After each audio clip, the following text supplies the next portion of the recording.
भगवान श्री कृष्ण जब माता देवकी और पिता वसुदेव को कंस के चंगुल छुड़ाने गए तब उनकी उम्र 14 वर्ष थी।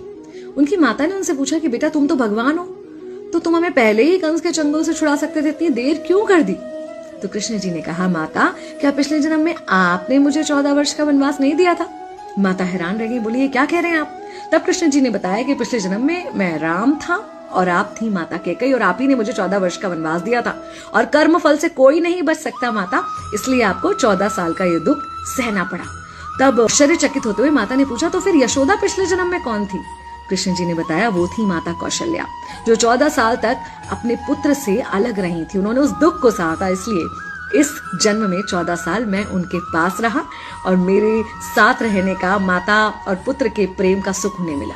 कहने का मतलब यह है कि कर्म फल से ना उस युग में कोई बचा था, ना आज कोई बचेगा।